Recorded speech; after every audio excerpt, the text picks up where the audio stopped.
விடுமுறை நாட்களில் அசைவ உணவை வீட்டில் சமைத்து அவசரமின்றி பொறுமையாக ருசித்து சாப்பிடுவதே தனி சுகம் என்று கூறலாம்.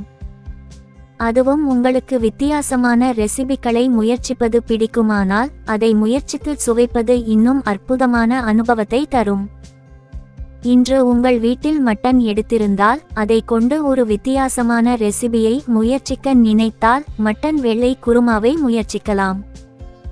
இந்த குருமா சாதத்துடன் மட்டுமின்றி இட்லி, தோவை, ஆப்பம், இடியாப்பம் போன்றவற்றுடன் சேர்த்து சாப்பிட சூப்பராக இருக்கும்.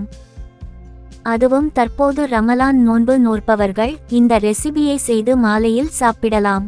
மட்டன் வெள்ளை குருமா செய்ய தேவையான பொருட்கள்: ஊற வைப்பதற்கு மட்டன்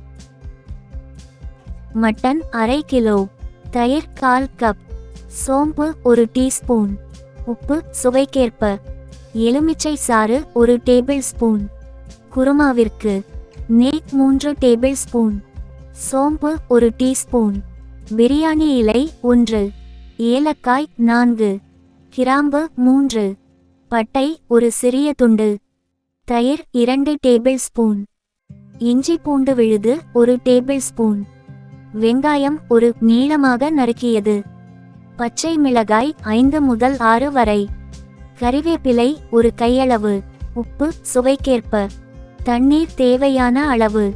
அரைப்பதற்கு: துருவிய தேங்காய் 1/2 கப், கசகசா 1 டேபிள் ஸ்பூன், முந்திரி 10.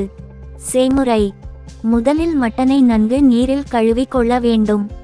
பின்னர் அந்த மட்டனுடன் ஊற வைப்பதற்கு கொடுத்துள்ள பொருட்களை சேர்த்து பிரட்டி 20 நிமிடம் ஊற வைத்து கொள்ள வேண்டும். பின்பு அரைப்பதற்கு கொடுத்துள்ள பொருட்களை மிக்சர் ஜாரில் போட்டு நன்கு மென்மையாக அரைத்து கொள்ள வேண்டும். பிறகு ஒரு குக்கரை அடுப்பில் வைத்து அதில் நெய் ஊற்றி உருகியதும் மசாலா பொருட்கள் அனைத்தையும் சேர்த்து தாளிக்க வேண்டும். பின் அதில் தயிர் மற்றும் இஞ்சி பூண்டு விழுது சேர்த்து 1 நிமிடம் வதக்க வேண்டும். அடுத்து அதில் வெங்காயம், பச்சை மிளகாய் சேர்த்து மென்மையாகும் வரை வதக்கவும். பின் கறிவேப்பிலை சேர்த்து கிளறி ஊற வைத்துள்ள மட்டனை சேர்த்து 5 முதல் 10 நிமிடம் வதக்க வேண்டும். பின்பு அதில் தேவையான அளவு நீரை ஊற்றி 6 முதல் 8 விசில் விட்டு மட்டனை நன்கு வேக வைத்து இறக்கிக் கொள்ளவும். விசில் போனதும் குக்கரை திறந்து அதில் அரைத்து வைத்துள்ள மசாலாவை சேர்த்து குறைவான தீயில் 10 நிமிடம் கொதிக்க வைத்து இறக்கினால் சுவையான வெள்ளை மட்டன் குருமா தயார்.